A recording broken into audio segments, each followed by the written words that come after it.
you want to be a winner, not only have to understand how to win, but to understand how to consistently win. We're the freaking New York Jets, and we're built for this shit.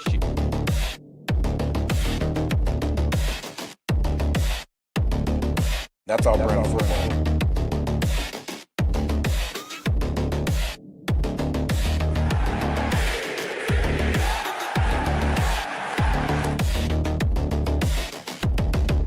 If you want to be a winner, not only have to understand how to win, but to understand how to consistently win.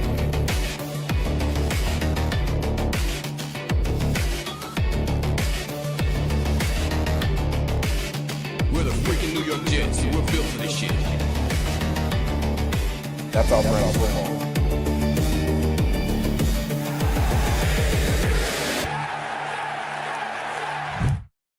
Good evening, everybody. Welcome to the Nick Shine Show. I am your host, Nick. Pleasure to have you here with me tonight. Looking forward to this one. After a couple days off, I needed some rest. I've been working a lot. Over a 70-hour week last week. I took Monday and Tuesday to do nothing, and I loved it. But we're back tonight. Antoine Staley from the Daily News will be joining me in a few minutes. We have a whole bunch of news to announce. That's why I kicked it off a little bit early. For all of you who heckle me for being late, write this one down in your notepads, especially if you're from Canada and the note taker on the show. 2 minutes early. Not the first time either. It's got me.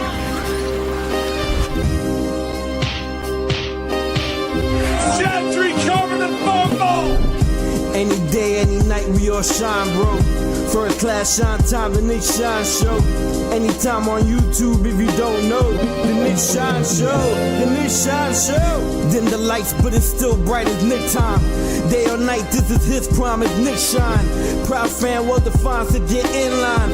Toe to toe with any show, he only got 9. The best show on YouTube, bro, is easy. We talk Jets all day, please believe me. Subscribe, you just gotta click a family. We not a click in 3D. You can see a beautiful DP. We see through the fake teams and the tea leaves. So we pray for a coach and a QB and hope that we close to the top in the new league. A toast to the host with the most, Nicky. Who, me? Any day, any night, we all shine, bro. First class shine time, the Nick Shine Show. Anytime on YouTube, if you don't know, the Nick Shine Show, the Nick Shine Show. Fantastic. Fantastic indeed. If you are a shiner, hit that Blitz BK emoji. Show Blitz some love. And I got 2 new songs that have been sent to me by Blitz. So, draft weekend is a new year for us. We'll have some new Blitz content dropping throughout that weekend. Now, if you are in the area, if you are in or near or want to travel to Woodbridge, New Jersey, for night 1 of the NFL draft, we will be at the Woodbridge Brewing Company. If you have to travel by train, it is right there, the Woodbridge train station. You walk down the steps, turn right, and you were right there. So, looking forward to that. Should have a lot of shiners who are there and friends from real life who are attending. Family will be there. I'll have Nicky and his girlfriend, I believe, working and checking people in. So, be a good time. I'm looking forward to it. But speaking of family, very important message. Excuse me, while I kick it to the Queen Shiner. Let's go here. Let's go here. Ladies and gentlemen, my daughter Sophia with a very important message.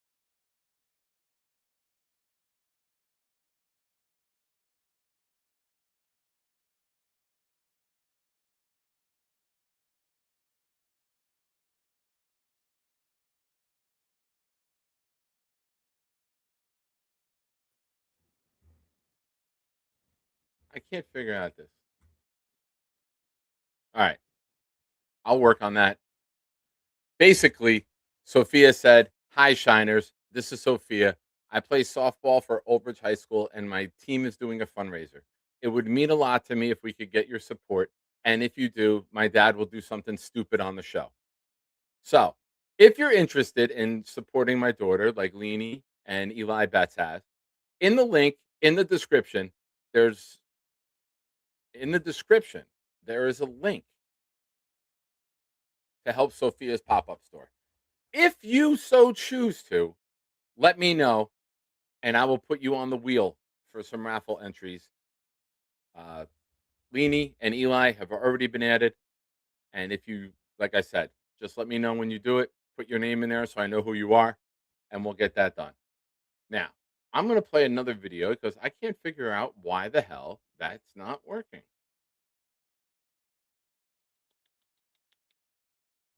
Let's do this again. It's got beef. Gentry covered in football. Any day, any night, we all shine, bro. First class shine time, the Nick Shine Show. Anytime on YouTube, if you don't know, the Nick Shine Show, the Nick Shine Show. Dim the lights, but it's still bright as Nick time.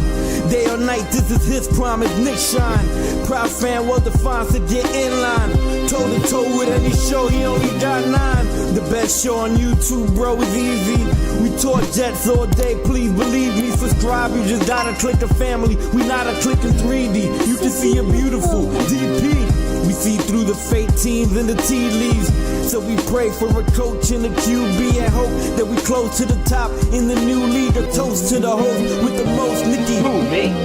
Any day, any night, we all shine, bro. First class shine time, the Nick Shine Show. Anytime on YouTube, if you don't know, the Nick Shine Show, the Nick Shine Show. Fantastic. All right. Give me 1 second. Let me work on this. Old man interneting, obviously. All right. Not now. Let's do this. Share screen.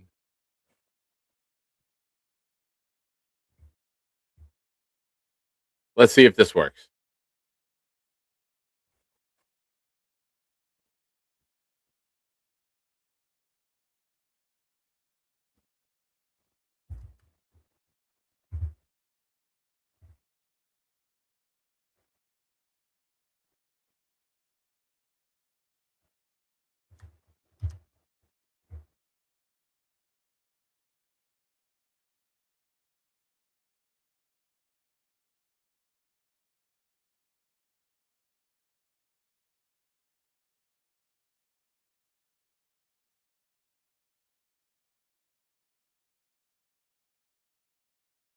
Old man interneting, ladies and gentlemen. If you're new to the show here, we call that old man interneting. Why is it on a loop right now? All right, we're good. All right, you know how it gets when old man starts the internet and do this young techie stuff. But, ladies and gentlemen, I swear to you, my daughter made a video. She's there. The link is in the description of the channel or the video. If you would like to support my daughter and her softball team, as of right now, she is in first place. We'd like to keep her there. Shines are always at the top. So let's help out Sophia. Ladies and gentlemen, now to business. We are joined by a very good friend of the show. He's been on the show several times. Let's bring in from the Daily News and one of my favorite Twitter follows, Antoine Staley. How are you, my friend? I'm good. How you doing? Sorry I'm a little bit late too, but I saw you were having some technical difficulties, so it kind of worked out, I guess. I call it old man interneting. When I got to do this stuff, and I don't know. I don't know how. I got to save the video a certain way. I tried playing it through Discord. Whatever. I will figure it out at some point, or I'll call somebody who can figure it out for me. How you doing, my friend? I'm good. Yeah, just enjoying life. Get ready to head down to the owners meeting next week, or really on Saturday actually, and then just preparing for the draft at this time of the year. So. All right. Now, we're going to talk a lot of Jets, but you and I have something in common that we got to discuss before we go any further. You know where I'm going. Who is going to be the head coach of our North Carolina Tar Heels, Antoine? I think. Well, before I say who I think should get the job, let me just preface by saying North Carolina, I think, is one of the best jobs in America, to be quite honest with you, as far as sports. I mean, if you round up like the top 10 or 15 jobs in America in terms of sports, I think UNC is up there. I mean, you talk about the blue bloods of college basketball, and then you talk about the NFL and other sports there. I mean, just to be, to have the resources and everything that they have, like they can get anybody that they wanted to if they really wanted to. Yeah. So it seems like Billy Donovan seems like it might be somebody that they, really want. I would, to be honest with you, Nate Oates is a guy that I really like too as well. You talk about the Arizona coach Lloyd as well. Like I love him as well. So I mean, you can go a lot of different rounds. So I want somebody that has head coaching experience in terms of just being there and being in the trenches and everything like that. Because no disrespect to Hubert, but North Carolina is not a job where you learn on the job. Like you need to have a hardcore experience to be able to take a job like that, because you're contending with Duke, you're contending with NC State and the ACC and everything that comes with college basketball. So if you can get somebody that has that head coaching experience previously, that especially in NIL now, which is very delicate, where you need somebody that can, that's going to raise money for boosters, because that's what it's all about. It's not even necessarily recruiting now. It's just better having boosters like believe in you and want to raise money for you. And they've done that for the football program, although the football program has not been great, especially under Bill Belichick. So if they're raising millions of dollars for the football program, why can't they do it for basketball, which is showing so much success in the last 10 years compared to on the gridiron that they've done. So as long as they can get somebody that can do that, I'm good with it. Like, because I think just about again, like no disrespect to Hubert, but I think a lot of people would be upgrades over him. Like, Yeah. And a lot of stories are coming out, on Twitter and Instagram. My algorithm is filled with all of the Carolina podcasters and their thoughts on this. And a lot of stories coming out that Hubert didn't really want the job. He was kind of handed it and was surprised that like he even got it. So listen, if so you're was going to take I. over Carolina basketball, you made a couple great points. You got to have the pedigree of building a program. You have to have the Right. pedigree of being able to get big recruits.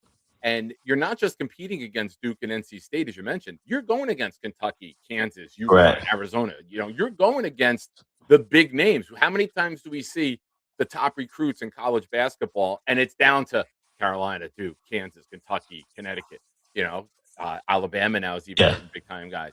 So You can't think about, like, you have to think of the perspective like a kid that's going to college now. You can't think about it old school where North Carolina, Duke, Kansas, Kentucky, UCLA, they're the blue bloods. Like, but there's kids that are coming up now, like they don't care about that stuff. They care they about care about the green like blood. They money. care about They care about the exactly. money, and then like how are you going to build them up to get ready for the NBA. So that's what that's what it's all about. Like they don't necessarily care about blue blood, new blood, everything like that. They're about money, and then also like, can you get me to the NBA? Duke is showing that, UConn is showing that, Florida is showing that to an extent there, and that's what they care about. So that's what it's going to take. You need somebody that can just appeal to young people now, not necessarily like what it used to be. Because what North Carolina used to be, nobody like. I don't want to say this in a bad way, but 1982 was a long time, especially when Michael Jordan was in college too. Like these kids don't necessarily care about that.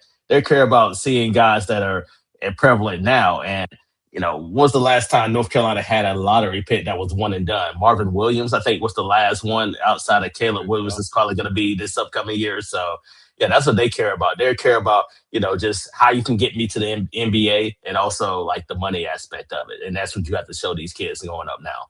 Well, that was something I always praised Roy Williams for, is he didn't go recruit the one and dones. He would go get the guys who would stay 3 or 4 years, and built the Sean May stayed, Hansborough stayed. He got the guys who might have been recruits 25 to 50, but you could build a program with those guys because they weren't going to be one and done. And Caleb Wilson this year was phenomenal, and unfortunately he got hurt. But you saw a lot of flaws in the roster when he did Yeah. get hurt. You saw that nobody could create a shot on their own. He facilitated everything for everyone just with his presence out there. And the basketball, the movement and the flow got very stagnant the second that he was gone. And it was amazing they were even able to get up 19 with what we Yeah. saw the couple weeks without Caleb. Well, I was gonna say too, like in regards to that, I feel like a lot of people. It's been a lot of commentary about like what UNC was before Caleb Wilson went down, but I felt like they were in kind of a mid place too. Like they lost games to Cal, they lost games to Stanford, they lost games to SMU as well. So I mean, it seemed like they were starting to come out of that a little bit too, but we'll never know. Like I just think that you know what really blew my mind about especially the VCU game. It's kind of everything just kind of came into a head. Like every single thing that Hubert Yeah. like has been going through, like the lack of game adjustments there. The fact that he kept a lot of those. He didn't do a lot of rotations like in that game too as well, and a lot of just mental mistakes. And then all of that just came ahead, and I think that was a big reason why they ended up losing that game. And also, I think it were a lot of reasons why ended up losing a lot of the fan base too. Like I never liked the hire to begin with. Like I love Hubert Davis. I think he's a really good player in North Carolina. But again, like it goes back to my point. This is not a job where you learn on the job. Like you need to be established being a UNC coach. It's certain Hubert jobs where you Davis can go felt to in. me like Bill Guthridge 2.0. I mean, and Bill Guthridge did a good job, but also like Dean Smith left him a cupboard like full when Bill Guthridge was there. When you had Vince Carter and Antoine Jameson there and all that crew. I mean, they had a good enough team to win the national title. Yeah. Like They after had Bill, the talent, like but in terms of the coach, it was correct, like, all right, you've been with me, you're on the staff, we're just going to promote you, and we're not going to correct, go outside the family. And correct. I'm looking And forward then to it. Now, Donovan is 60. A good friend of mine who played with Jay Williams at Florida under Donovan texted me. He goes, Donovan to Carolina? Could this happen? And I'm like, we're going to have to take a road trip because, he still talks to Donovan. We'll get VIP treatment if we go down there, if one of his former players shows up. He's like, we're going to have to go. So I'm pulling for Donovan, even though he's 60. I was shocked last night. I found out in my Discord with a conversation that Jay Wright is 64. God bless yeah, Jay Wright. He looks phenomenal for 64 years old. I'm 47, man. I don't look that good. he you're being modest, but like yeah, he does look really good. Like, you have to remember, like he retired in his early 60s, so like he wanted to get around away from it. So obviously Jay Wright's probably not going to do it. So if you North Carolina, you can go big fish hunting. Like that's exactly what they're doing, which they should. Again, it's one of the best jobs in America. So who's to say that you can't go for? They went for Brad Stevens. He turned them down. Obviously, Jay Wright. He wants to turn them down. Fine. You make people turn you down. Like that's basically when you have a job like this. Whether you talk about Tommy Lloyd or whoever these guys may be, like you make them turn you down because it is such a prestigious job. Like, and it's so much that comes with that. Like you're part of a family. And I'm not saying that other universities there's not necessarily like that, but it's different when it's with North Carolina or Duke or Kansas or Kentucky. Like it's the same thing when you talk about college football, when you talk about Alabama or Georgia or some of these other schools. Like it's just a family knit community, and then obviously getting players to the NBA, which North Carolina needs to do a better job of. But yeah, I think it's just a different type of level when you take that job. Absolutely. Yes, Jay. Go look at the last time Duke won a Final Four game. Go look at the last time that Duke. Oh wait, what happened in the Final Four when they played Carolina, Jay? Shut up. Sit down. Here's the thing about it, like you want to talk about Duke. Like Duke is a great job, but it hasn't always been that way. It became that way because Coach K made it that way. Yeah. Before Coach K got there, NC State was a better job. And that's where like we're at. Like North Carolina's at a crossword right now. You can choose to be Duke or Kansas or Kentucky, or you can go the other way and be Indiana or UCLA, where what people will be talking about where this program used to be really good, but now they're not really competing for national Why don't they championships. just go get Jordan? Jordan shows up as a NASCAR owner. They're winning championship after I'm kidding. But Jordan just shows up at NASCAR. I don't even follow NASCAR. And I see Jordan's winning a title week after week. So just have Jordan affiliated with the program and championship. Oh, he is like, just bring his money in, everything like that. Let him show up to the recruit's house and be like, hey, we want you. That's all. But no Kenny Smith. Like some people have been putting Kenny Smith out. Insanity is doing the same thing over and over again, expecting a different result. And then you did that with Hubert. You cannot do this with this hire because this hire is critical to your program moving forward. Yeah. And you went that route with the father-son with Davis. Don't do it again with Smith. You can. All right. Now, I got to ask you before we get into the Jets, one more question. I follow your Twitter account. Great follow. His link for his Twitter page, X page, is in the description of the show as well. It's just my name, Antoine Staley. Like it's Yeah. easy to find. So You're a notorious Yankee hater on X. I think I'm fair to say that. All right. Listen, I'm a Yankee fan. I follow you, and it's a good follow. Uh, Thoughts on the AL East this year? I think it's wide. I mean, I think Toronto's the favorite, but it's wide open. I mean, it's always is. I mean, everybody's going to make hell on everybody in that division. Like Tampa Bay may not win the division, but beating Tampa or losing to Tampa is probably going to determine who wins the division or not. So I can really see three teams coming out of there. You look at, Toronto, like I think Vlad Guerrero is going to have a really big year. I think you're looking for somebody that's going to be the possible MVP of the league. I know a lot of people love Aaron Judge, but I think people are going to get Aaron Judge fatigue, especially after the World Baseball Classic. So you're looking for somebody else. Vlad Guerrero, I mean, like, he's tremendous. Like he just, in the World Baseball Classic, I thought he was amazing. So I think Toronto is probably the favorite. But I like the Yankees. I like the Orioles. I mean, I know I got my Orioles hat on right now. They were the favorite last year. Remember, they were the favorite going into the season last year. So here's the thing about the Orioles. They got off such a bad start last year. And then they were never able to recover from that. And then the second half of the season, they were one of the best teams in baseball. So you look at how trains are trending like towards the end of the season. I think Baltimore was trending very up. They just got off to such a horrible start. Like they were just not able to recover from that. So I think the Orioles, Yankees, and Blue Jays all make the playoffs this upcoming year. I'm hoping the Yankees can tread water to Rodon and Cole both come back, because that pitching staff with Fried, Rodon, Cole, Schlittler, you're looking at the potential for a great staff. You just hope that they stay healthy, that once they come back, everyone's together. And that's the thing. Like if they can stay healthy and like you say, stay above water, which I think they can do, so long as everybody stays healthy. Like it's Stan. Like they need Stan to stay healthy too, to be able to get some protection for Judge too. And Stanton, when Stan gets hot, Stanton is as good as anyone in baseball when he's hot. He can carry seen it with the Marlins personally. And he gets hurt during the hot streak.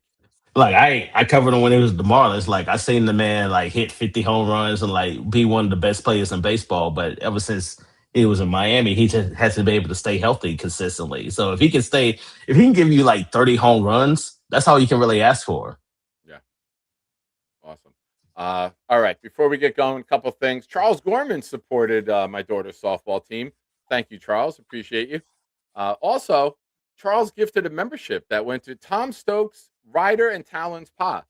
And ladies and gentlemen, this is turning into the Charles Gorman Show. Charles also super chatted just now. Hey, buddy, hope all's well with you and your family. Anyways, I just supported your daughter's softball team on the pop-up store. Thank you, Charles. And you will have multiple raffle entries. I will tabulate everything after the show. I appreciate you, man, for your support. And thank you for supporting Sophia and her team. Again, for those of you joining late, the link to support my daughter's softball team is in the description of the channel. If you do so, let me know, and you will get raffle entries for the Winner's Choice raffle on Easter night. Now, let's get into the Jets. I'm going to ask you the question that a lot of Jets fans have been discussing. There's been stories out there. Is there a divide between Glenn and Muji?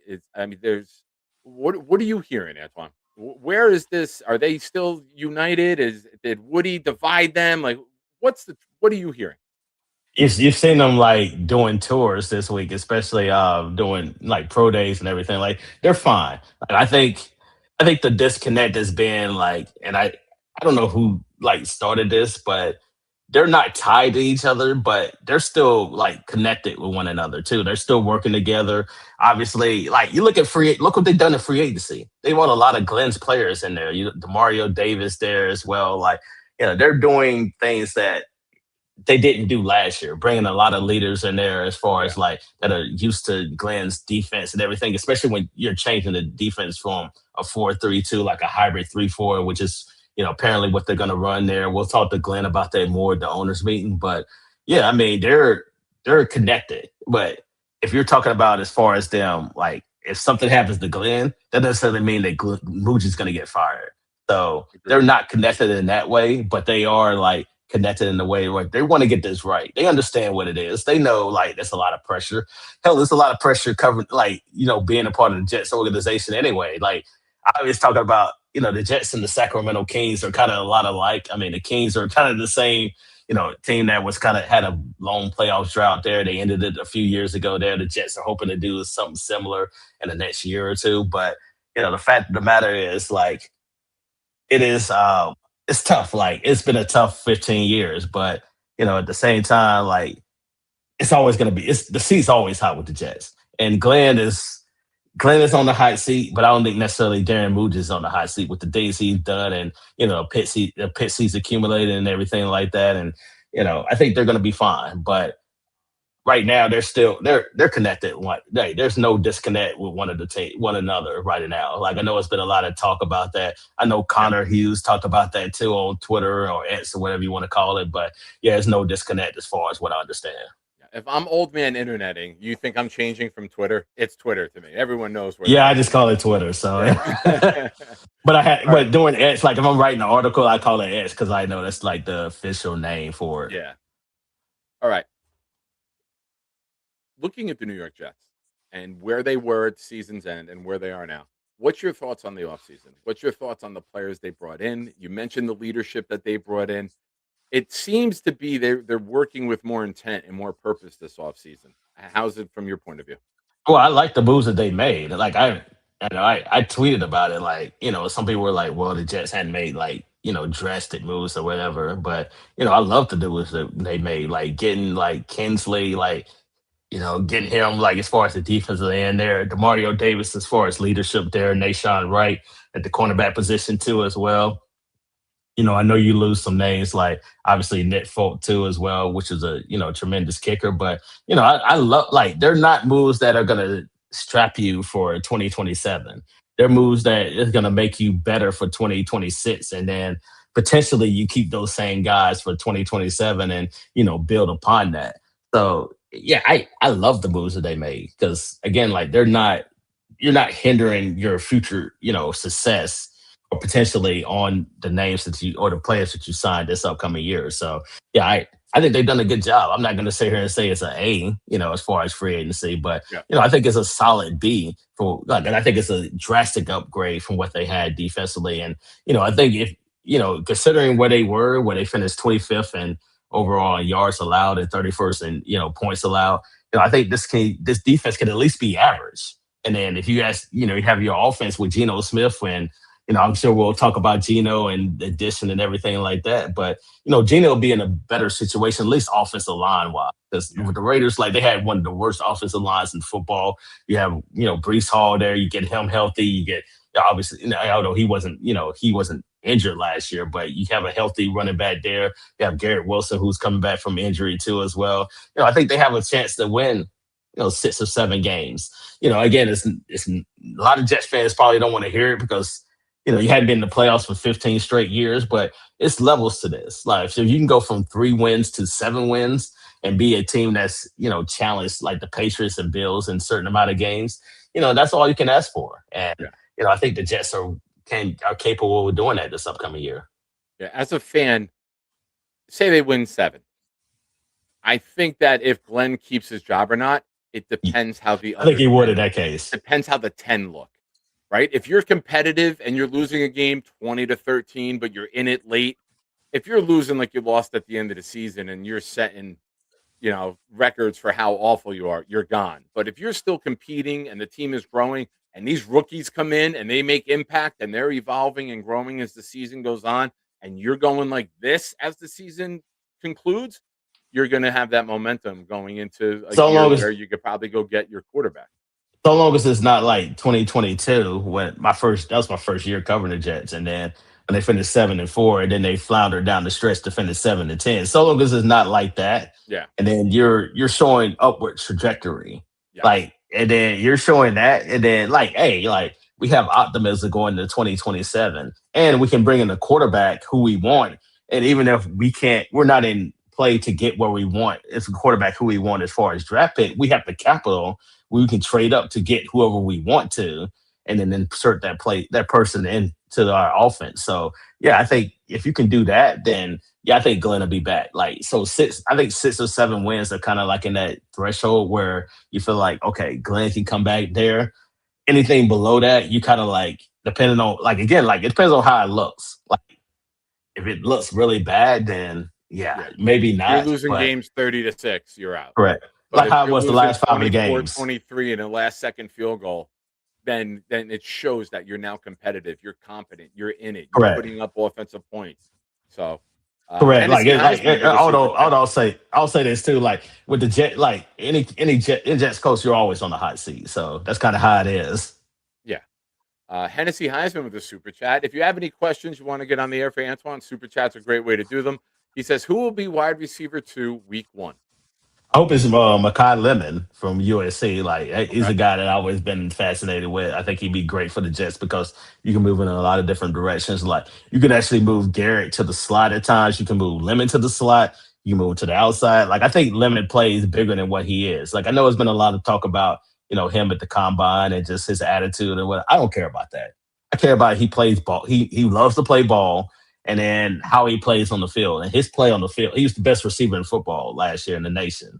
He won the Bickliff the world and one of the best receivers there. And, considering his size is 5'11", he plays much bigger than what his size really is. Like he can go up and get the Steve ball at Smith his highest comes down point. to me, right? When you watch him Exactly. play, Steve Smith. Now, I'm Not not as gonna say fast. he's I gonna don't be a Hall of think it's as Famer. fast. I don't think it's as fast, but yeah, he's very similar Just to Steve the Smith. size, the frame, Yes. the playing bigger than he is, and being able to get that last second separation. Correct.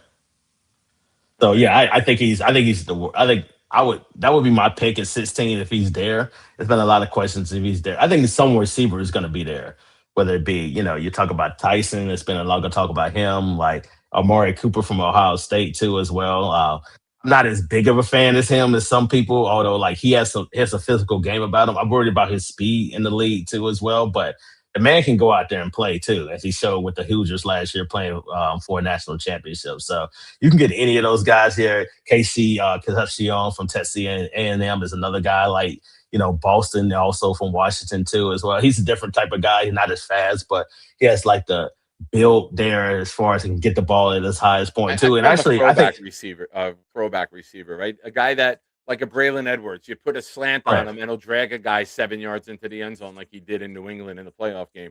But he's not going to get a lot of separation, but he will get the contested catches because he has so much practice at it because he doesn't get a lot of separation. So everything's a contested catch. And it might be a good play to have him, somebody like that, because you have a guy like Garrett Wilson who's a little bit on the smaller side there, but also can like separate with his like route running ability and everything like that. So you can get a big body guy there in addition to having a guy like A.D. Mitchell who can stretch the field with his speed. I actually think that might be a pretty good play for the Jets too as well.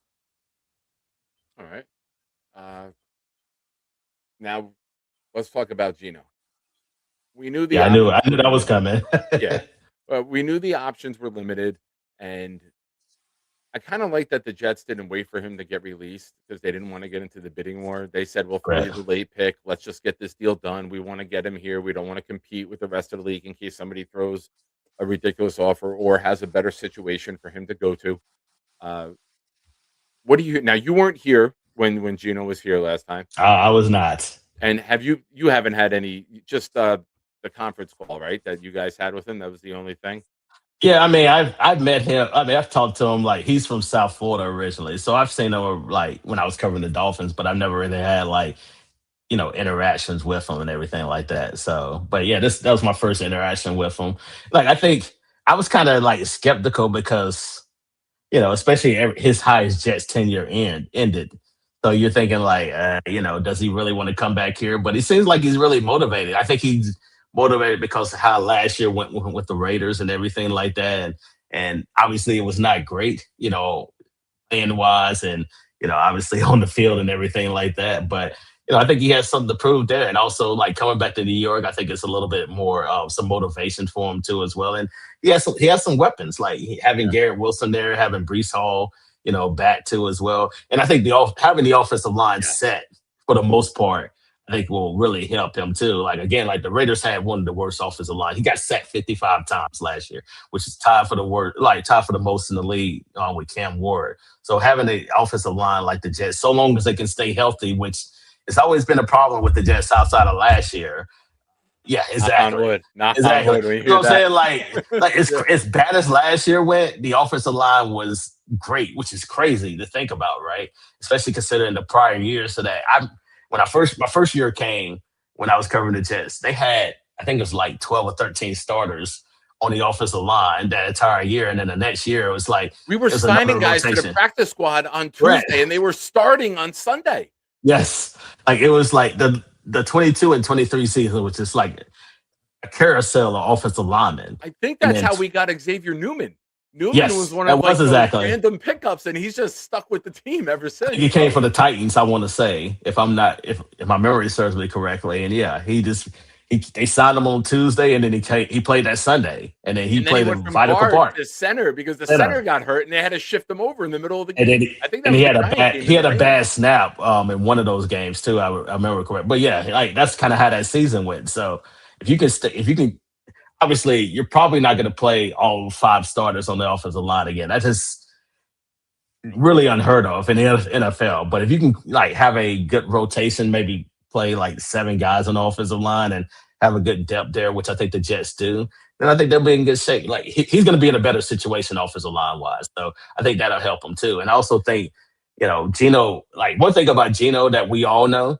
He's not going to be afraid to throw the ball down the No, field like what Justin Fields did. no. Like Justin Fields was really hesitant at throwing the ball down the field all the time. Gino is kind of one of those guys like you live with the result. He'll throw the ball down there. You live with the result. So, like, I think fans will be in favor of that. Yeah, the ball will be in the air. We won't have to Oh worry yeah. about Oh, that. there's no doubt And about you've that. mentioned the line several times. One of the beautiful things of the Jets this last year was that the quarterbacks had time. There was Yeah. stats coming out. Fields had 3.4 seconds to throw some games and just didn't get rid of it. He knows how to read, react, Right. release.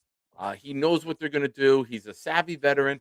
You're not going to surprise him with a lot. He's seen a lot throughout his tenure in the NFL. I think that there's possibilities there. If you upgrade the weapons a little more, if you get somebody like Lemon and with Garrett, with Taylor and Breece, and you still have Mitchell who can get down the field deep, I think that there's possibilities there. Now, Geno's had two 4,000-yard seasons in the past 4 years. The Jets have had one in their entire history. So Geno at his worst the last 4 years is still one of the greatest Jets quarterback seasons that we may ever see. So we'll take Absolutely. that. Yeah, I think he's gonna be fine. It's just a matter of like the surrounding, like the support around him. Like so long as they can stay healthy, I think he'll be fine. I obviously like you're not gonna. I don't think Gino's gonna throw a lot of interceptions. Like that just comes with a lot of his game. Like he's always been a gambler, even like dating back to when he came out of college at West Virginia. I mean, that's kind of how he's always been programmed. But I think you can live with that as long as he's giving receivers and players a chance down the field. And again, like that's something Justin Fields did not do last year, and I think that was really frustrating to everybody, including the owner Woody Johnson. Which I like Woody's taking a lot of criticism, but I think Woody was talking about him completing the pass, Justin Fields, and I think a lot of people felt that. Like, Yeah, yeah, I mean, yeah, it was honesty. it was. I thought that was refreshing. I was on Jake's show and we got into it. And I was like, I'm happy that the owner said it because it's what the fans are thinking. Like, Yeah, listen, he doesn't have to go out there and give a PR answer. He's an owner who's paying a lot of money for this quarterback to throw the damn ball. It would be nice if we got a completion. It'd be nice if you threw the ball. I don't care if you threw it 35 yards downfield and it's an interception. Just throw the damn ball. look, Shout out we to can get. John Johnson and his I'm boys. gonna say we can criticize Woody for a lot of different things, but I'm not doing that because he said they were 0-7 at the time. By the Yeah. way, like Yeah. to provide context behind that. So everybody was thinking this. Everybody, like the man was just holding the ball too long in the pocket. So it's not like we all were thinking it like at that point, like late October. Absolutely. Uh, Shout out to DNY for Life, who gifted 5 channel memberships. They went to Mr. Mac, Mr. Magic's, Infrared Jets, Jet Fan Since Birth 129. I'm sorry, Jet Fan Since Birth. I'm sorry. Some of us have been there. I feel your pain, bro. Jim Jets 1, and the Bat Fella. The Bat Fella is still floating around out there in the Shiner universe. Thank you, DNY for Life. You are on the wheel. Make sure to tune in Easter night. We will be doing a winner's choice raffle. The winner, you choose the item, mini helmet, jersey, or photograph, and you choose the player. We'll make it happen. I saw Mark Reese in the chat earlier. I dropped off his Kevin Mawai Hall of Fame insignia mini helmet to him on Monday night since he's a mile away from me. Mark will also be at the draft party, Woodbridge, New Jersey, Woodbridge Brewing Company on night one of the NFL draft. But thank you, Devin. I appreciate you, man. Now, we talked about Gino. We've talked about the line. How does this Breece Hall situation play out, in your opinion? They've been talking, obviously. So I think I think ultimately, like Priest is going to probably play on the tag because he wants more money than I think the Jets necessarily want to give him. So that's kind of what I've been talking to people about that, and I get it because he's in a less than ideal situation. Like he wants to be. Obviously, Brees has not necessarily been happy for a lot of different reasons. Like I'm not gonna put words in his mouth and everything like that, but it seems like he's willing. Like I don't think he's willing to play on the tag. I think he wants a long term deal, but he wants one at a deal that he feels set because you look at his age, like he's going to be 25 real soon there, and he gets a 3-year deal. Like he's 28 years old, and you look at running backs and just kind of the trending and everything like that. Like a lot of people think 28 is kind of like the end of the road for running backs. So I think he feels like he wants top dollar, especially at this age, especially if he's going to be on a team that's not necessarily contending. So yeah, I mean, I think it's going to be one of those situations where they're going to work out the deal there, and then once July comes and nothing gets worked out, then Brees may not show up for OTAs and mandatory minicamp, and which he doesn't have to because he hasn't signed a deal yet. Yeah. And I think at some point when training camp comes around, he'll be there, and I think he'll be a good soldier and everything like that. Because Brees is, whether people think Brees is happy or whatever like that, he has been a team player. So I think he'll be in training camp, and I don't think he'll be a distraction in that way. But I don't think you'll see him in OCAs and mandatory minicamp this spring. Agreed. He's done the right thing, but his social media, and listen, this is a new generation, right? This is where they go to. They're sitting at home. They share their feelings. As a They kid. delete it an hour later. They have a glass of Pinot, and then or whatever their drink of choice is, and then it's like, oh, we got to get rid of that. We got to take that down. But he's a very good player. My concern with Brees on the field is I want more of a running back who I can hand it to and can just smash forward between the tackles. I feel that he tries to avoid contact too many times and reverts to his spin move and tries to play in space when it's time to play with power. And I think that sometimes hurts the Jets because he's trying to avoid defensive tackles or defensive ends or blitzing linebackers in the backfield. And then it puts them in a bad situation where if you just put your shoulder down, run through, you might be able to break through that fall. Curtis Martin was the king of falling forward. He Yeah. never took the big hit. He was always a glancing blow, and he would fall forward and get that yard or two. So I want to see Brees not avoid the contact and just go through it. He used to be like that. Well, I mean, I remember his first season, like he was kind of like that too. In college, he was like that. And then the ACL injury, and I think the injury, like he dealt with like in 23 too as well, which he didn't necessarily really talk about. He tried to play through it and he Yeah. did play through it a little bit. And then I think that really kind of changed, it's like kind of how he's thinking too as well. And also, obviously, the Jets quarterback situation hasn't been ideal too. So, again, like he's taking a lot of punishment, like whether it be like I don't think, and also I don't think the Jets are using them nearly as much as I would because I would be, he's a guy like you can line up a receiver, you can line up in the backfield too, you can use him in a lot of different ways. I feel like and we joked about it, especially when Hackett was here. I don't feel like he necessarily knew how to utilize a guy like Breece Hall. You He saw even the said play it. in the Tennessee game where Brees is just like, throw it up to me. And Rodgers like, all right, go. And then they get a touchdown, like on a remarkable play. And then there was another play the year before with Zach in the Giant game where he dumped it off to him in the middle of the field. He got it at like the 45-yard line, turned it up the sideline and ran away from everybody. It's like, okay, all right. I see that as a fan and as a youth football coach. How do you not just run verticals, dump it to him, and let him get one-on-one with a linebacker or a safety time and time again? You get 3rd and 6, send them, clear it out to him and let him create. And He's your second I best don't get it. receiver. He's your second best receiver right He now, was. like on the roster. Like, yeah. So I feel like you need to utilize that in the correct way. Like, for me, like he should have like 60, 70 catches every single year. Like, And just that's what simply I because, like, projected going into last year. And that's yeah, exactly because where I thought he was he going to be. is that good. Like, he can just transform your offense just like that. I was a little disappointed last year, you know, with Braylon Allen. We saw in the preseason that it was behind AVT and Membu time and time again. I was calling that the Jordan fadeaway. Like they were just running that time and time again. They get to the regular season. I know AVT got hurt, but Tittman shifted over and did pretty well. We Yeah. didn't see real much utilization from Braylon Allen. I was disappointed by that with Angstrom last year because it looked like that was going to be a massive part of our offense last year. Yeah, he seemed like he was going to be the downhill runner, and then obviously the Miami game, he ended up getting hurt and everything like that, which is unfortunate. But I feel like it would have been like a good, lightning thunder situation with him and Breece Hall, and I'm Yeah. curious to see how he bounces back from his injury too. Like he's still young enough where he still have a really good career thing. I think he's 22 now because he got drafted when he was 20, which is Yeah. crazy to think about. But Yeah. I think he's still young enough. But it's a critical year for him because they need to know what they have like in everybody else, and as far as the running back room. Not then they need to look at somebody else. Maybe they draft a running back later on, not necessarily in the first 2 rounds, but maybe later on in the draft you can get somebody on day 3 and just kick the tires and see if they can potentially be a guy that you can put your eggs behind eventually And later on in the league.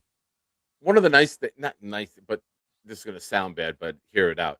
One of the nice things when Braylon Allen got injured, you saw that Davis could step up and Yes. carry that load as a backup. And it was a nice surprise to see. So I drove out to Cincinnati with my son. He had some nice moments in that game. I think he had like a 50-yard run that came right down towards us in the end zone that we were at. And maybe You that's you the went kind of down thing. in you went down in the end zone where they were calling for Woody Johnson and everything like that, like the self. The guys with the clown wigs. They were Yeah. 2 rows in front of me. Yes, I got a picture Oh with them. wow. Yeah, they. I was But I was on TV on the CBS feed at the end of the program. I had my binoculars. I was like, okay, these guys got clown like bits on. Like, yeah, they got to be They saying had something about Woody. a sign that said Woody's Clown Show. They had the clown wig. Yes. We were in row 3. They were in row 1, and yeah, we had a good time with them. And then we won, and we were like, "Oh, is everyone going?" That was the best game to go to as a visiting fan There because the was. Bengals fans were so cocky and confident, and then all of a sudden, like the last minute and a half, we had the lead, and it was And like, the "All whole right, game was completely nuts. Like the third quarter, you're thinking the Bengals are going to kind of just run away with it, and then everything just kind of flipped that fourth quarter. And yeah." then like they couldn't complete a pass at one point, like especially like halfway through the fourth quarter, you're just thinking like, what the hell? Like it was completely nuts. But it was also like it was poetic because especially with Nick Mango, like the announcement that he passed away that day Yeah. and like or at least that night, everything like that. So yeah, it was. I knew once I heard that, I think I was like the Jets are gonna win because I just felt like you just felt it in the air, like it was just their time, like especially considering they were 0-7 and everything that came with it. And we were right on the Jet sideline there. Josh Myers had a very emotional moment with his family being an Ohio State center as well, and that Yeah. camaraderie with Nick. And I mean, the fans were all upset. Everybody was heartbroken with that news, but and it was weird because it was Quinnen Williams' last game as a Jet. He was warming up Us. 15 feet in front of me and my son was all ecstatic. And then that was his last game as a Jet. So sad. Life of a Jet fan, man. Even when it's good, it's bad. Well, at least it has been like recently too. And then Yeah. like they're gonna have like soon what's the Buffalo Sabres officially clinch the playoffs bid. They're gonna be alone as far as the longest playoff drought in professional sports because them and Buffalo share it currently, but the Sabres are like they're kicking ass in the NHL right now to the point where it's like they're in a like Stanley Cup contenders. So now it's on the Jets now. Yeah. It's rough being a Jet fan, man. It's rough. All right. Back to the defense here real quick. I got one more question on that. Yeah. all the rumors of them going to 3-4 and going to a hybrid scheme, but every player that they brought in so far has 4-3 experience. Are we as Jets fans, and you're in tune with the mocks and the draft and everything, are we overrating the 3-4 edge? Like, could Bain still be in play as that? Because everyone they brought in is physically dominating, and I think if you look at the the ideology and the way they're trying to build this infrastructure on defense, Bain fits everything they brought in. Sweat is physically dominant up front. Demario Davis is a thumper. Kingsley, all of these guys are physically imposing players. I know you need to get a little flash with all that substance, but am I crazy to think that Bain could still be in play? No, do I think they'll draft him? Probably not at this point because I feel like well, I do think he's still in play, but does he necessarily fit what they wanted? And where would they put him? That's the thing too. Like, I think for me, like I think Ruben Bain is a three technique in the league. Like, I think you could put him anywhere on the defensive line, and I think he would produce. Like, I think Yeah. he's going to be 10, 12-year veteran in the league. Like, how great he is, like, I'm not necessarily sure, but I do think he's going to be in the league for a really long time, and I think he can, make a few Pro Bowls, like all pro teams, everything like that. It's just a matter of like, what do you cover? And then the Jets have a lot of needs, as you know, and a lot Yeah. of people that's listening to this obviously know too as well. Like, what do you want? Do you want somebody that's polished like him or like David Bailey from Texas Tech, or do you want somebody like Reese like has like a higher ceiling? Reese has like I think Reese could be, on the same trajectory as like a Michael Parsons potentially, or Yeah. Abdul Carter. I still think highly of Abdul Carter, although like I know he had like a bit of a down year last year, but I think especially with like John Harbaugh now, like I think he have a really transcendent year, his second year in the Came on at league. the end. I But think he had 3.5 sacks in December. yeah, So he so I started think to come on. correct. Like, so I think he'll have a much better year. It's just a matter of like, I don't know what the Jets may see, a guy like Ruben Bain at ultimately. So that might determine whether they view him. I think, like I said, I think he's a three technique ultimately, but I think you can put him on all the way anywhere on the line, 4-3, 3-4, and I think he'll be fine. And I think he's going to produce like 7 or 8 sacks each year, like annually. All right. Now, going back to the offensive side of the ball, are you hearing anything about who could be brought in to add to this quarterback room? Are they waiting for the draft? Are they waiting post draft? Or, there was rumors that Wentz, Wentz also Wentz, yeah. he signed elsewhere. Thank God. I've never heard a good thing about him with the locker room. I did not want him at all. And then there was rumors of maybe Dalton with his connection, and then he got Yeah, I traded. mentioned that too. So, Yeah, I what do you? mentioned Andy Dalton. Like, so Andy Dalton, like, from what I understand, like the Jets were interested, but they didn't want to give up a draft pick for him.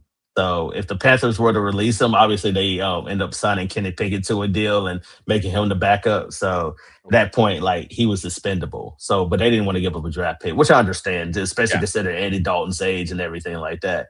A guy like Tyrod Taylor could still be potentially in play too. I know he comes with a lot of injury concerns. From what I understand, also the Jets want to bring in a rookie in addition to another veteran too. They kind of team up with Gino Smith too to kind of avoid what kind of happened this year when you end up having Justin Fields getting hurt and then obviously Tyrod Taylor getting hurt and now you're down to Brady Cook who's an undrafted free agent. So yeah, I think Tyrod Taylor's potentially could end up coming back there too. You know, but it also depends on whoever else is like. They may just wait till after the draft because what ended up happening is when the draft ends up happening where teams end up drafting the quarterback or whatever the case may be and making certain moves and maybe veterans may be expendable. So I can understand see them like waiting it out a little bit. Like you don't have to you have to sign anybody right now. You got your guy already in the place and Geno Smith like you're veteran. So you can wait and see what happens. Like it's no rush to sign a guy like Tyrod Taylor who's been a veteran who also knows your system and also in addition to knows your program too as well. So yeah, I can see them, drafting Tyrod. I mean, I was signing Tyrod and also drafting a guy like, maybe like Drew Aller or, I know Connor Hughes took a little hit on that too as well. Or, I'm not necessarily a fan of Garrett Nussmeier for the simple fact that he has accuracy issues in addition to his like small hands. but I think they're going to draft somebody, and also a guy like Spencer Rattler, who's also in play too. Remember, the Saints ended up signing Zach Wilson to, I think it was a 1 year deal or Yeah. some kind of deal there. So now it's going to make a guy like Spencer Rattler expendable. So, and I know the Jets really like him, so that could be a move that they could potentially make too as well. Interesting. Here's the scenario that I've had in my head. And this is the reason I don't want Ty Simpson at all. I don't care if it's 16, 33. Here's the way I envision it working out. And as a Jet fan, you do plan for doom and gloom and worst case scenarios because it happens so often. And even when you plan for a worst case scenario, 4 plays in still happens. So when you look at the situation that could happen here, we draft Ty Simpson. Gino sets every Jet quarterback record. There's never any reason to pull him. You don't know what you have with Ty. The Colts are horrible.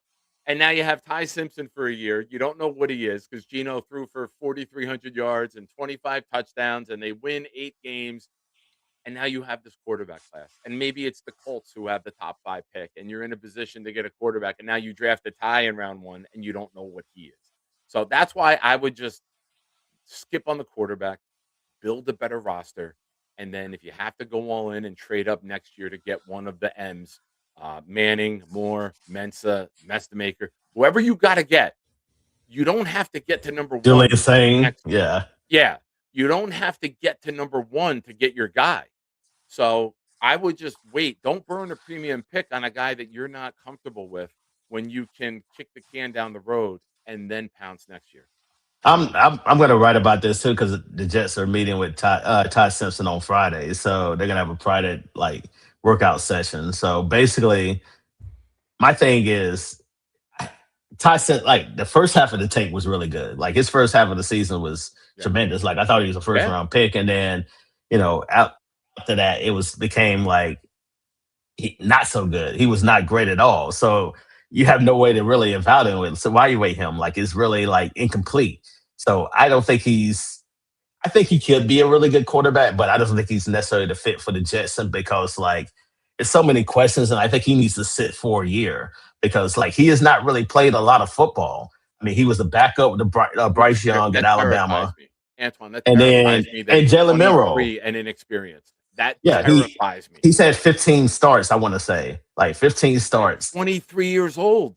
Correct. That's a 20-year-old. And half of those were really good, and half of those were really bad. So it's kind of how do you evaluate somebody like that? So I would not take him in the first round. And went the opposite. Correct. If you're trending upward, this is my stance on this. The great ones, when you put your film out there, the opponent's going to try to stop you from doing what you do best, but you're still able to do it. But as soon as the film's out there on you and you start to regress, granted, you can point at injuries and this and that, but you still got to be able to produce. And you got to be trending upward for me to take you at quarterback. You can't get worse as the season goes on. Now, to provide context behind that, Alabama had one of the worst offensive lines they've had, I've seen in a long time. They couldn't run the ball. They had no push whatsoever. So it wasn't all his fault. So you know why? Go ahead. Why? Because now there's the NIL and everyone can pay players, and Saban wasn't doing it in behind 7-Eleven getting. Well, no, it ain't on Saban. You got to blame the Voyage for that because you got the portal. I'm a Georgia fan, so if I could take a dig at Alabama, bro, I'm gonna do it. Yeah, but Saban had great offensive lines. The boys, I don't know what the hell the boys was doing or whatever the case may be. But you get, especially in that conference, you got big boys. You got 300-pound defensive linemen, you're seeing on a regular basis. You got to be able to push those guys forward. And this ain't Washington, man. You got to be able to have a quality offensive line. Even in the Big Ten, you still have a good quality offensive line because. I feel a lot of good offensive linemen come from the Big Ten. So I don't know what the logic there was, or maybe he thought he had a great offensive line. But yeah, you got to be able to have that in place. But at the same time, it wasn't all Ty Simpson's fault. But at the same time, he could have played a lot better. He played really down to his opponents against Oklahoma and Indiana, and even against Auburn, he didn't necessarily play well either. So I'd be really hesitant in taking somebody like that. I think a team like the Rams would make sense for Ty Simpson because he can sit behind like Matt Stafford and learn Yeah. for a year and then eventually become their starter. Pittsburgh probably make a little bit less sense, but at least you have a guy like Aaron Rodgers who you think, or if they want to go out and sign Kirk Cousins, maybe. But yeah, I would not take him. Like, I'm not on the Dan Orlovsky bandwagon. Think he's the best quarterback in the draft because I certainly do not. I think he is. I think he's a second round pick personally. I agree. I would take him at 33, 34 maybe. But I think he's a second round pick if there's 4 or 5 quarterbacks.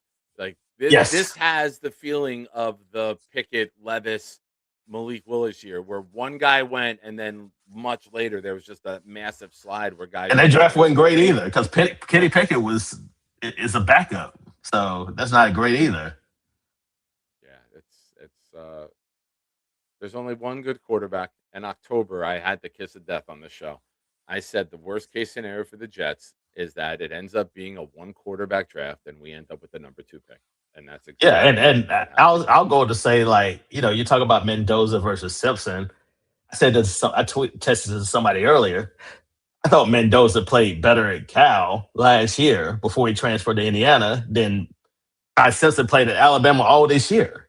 So I think Mendoza is by far the best quarterback in the draft. I don't think he's the best player in the draft, but I think he's the best quarterback by far. Yeah, but you take the quarterback, right? Like the quarterback has that value. If you hit for the Raiders, yes. For the Raiders, yes. Like if it was somebody else, maybe. But yeah, I think Jeremiah. This now because this was my final question for you, knowing who you root for. How excited are you for Mendoza? I think the Raiders have done a good job. I think especially get the Max Crosby trade not happening actually might be a good thing for them because I think that could actually help them be better next year. They play in a tough division. So, you got the Chargers, Broncos, Chiefs there. But, I don't think the Raiders are that far off. Like, I think last year people were saying, well, the Raiders could be a trendy pick to make the playoffs. I'm not saying they're going to do that in 26, but, especially with QB out there and then get Mendoza. And it's been talk about getting a guy like Kirk Cousins potentially there, which I don't think is necessarily a bad thing, too, because Mendoza can sit for a little bit. He don't necessarily have to play right away, and then he can just learn the game a little bit as well. So I think they're in a good place. Like, it's just so long as they keep building on what they did and improve the offensive line, which they have done, a lot. Getting Linderbaum was huge. Like, you get one of the best offensive linemen in football. They kind of anchor your line. Like, that is absolutely like a massive signing. There's a great tweet that I saw after the trade fell through. And I think it was Rappaport. And it was the Raiders had a tremendous offseason. They add the best center in football. They make all these additions. Oh, and they also just added one of the best pass rushers in football because he was gone from the team. Right. And then they add him. So, I mean, listen, I've always looked at the Raiders as that team that's been like fun. The fan base has always been wild, right? Jets fans are wild. You'll see it one day when we win and the stadium's not only 25% full.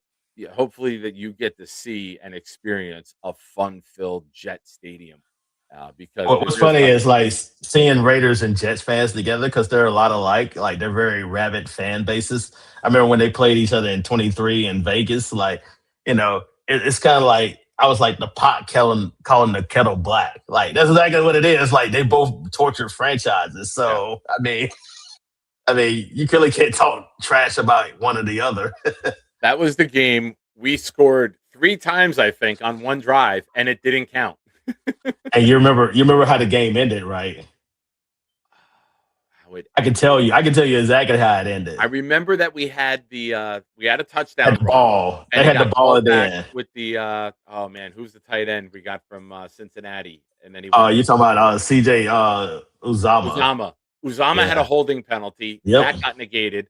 Then Zach Wilson ran around the end and scored a touchdown. That got called back. Like we scored like 2 or 3 times and they got negated time. It went from like 1st and goal at the 1 to like 1st and goal from like the 27-yard line. And they still 3 plays. And they still had a chance to win. And then Zach threw a ball, interception to Robert Spillane, and that was the interception. And then that sealed the deal. You got to forgive me, Antoine. All these Jets losses run together for you, you're on the opposite side of Who it as a you Raider fan. telling? It's a rare victory.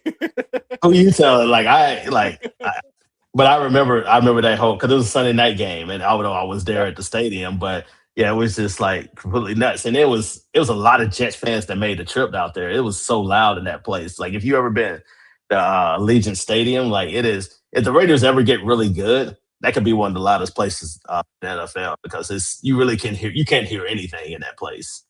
Yeah. Super chat from Charles Gorman earlier says, "Hey Nick, go ahead out to get ready for my show. Have fun with your show and tell Mr. Staley I said hi." So Charles Gorman But, says hello. hello, Charles. Like And, nice seeing you too. we had another question here from Hennessy. Says, "I hope Ty makes it to pick 33 so we can trade out." I don't think he makes it to 33. And then I'll throw this So, to you because it's that old you want to trade up into late round one, whether it's the Cardinals or somebody else. If he starts to get there mid late 20s, you want the fifth year option on the quarterback. right. You want to have that controllable contract for another year. So I don't think he would make it to 33. Somebody will jump, and I What think I'll say too about the 33rd pick, it's a golden pick because you're gonna have so much talent that's gonna spill over to the second round that people are gonna be excited about because they get to sleep in, they get to sleep and decide like, do we want to make this pick or not? And then remember, the Jets do not have a third round pick via the Hassan Reddick trade a few yeah, years ago. So if they can trade back a little bit and then be able to accumulate a third round pick for that, I think that might be the best way to go, especially considering you have a pick at 44 as well. absolutely. That's the best thing is that the Jets can just sit there for 20 hours and say, no, not enough.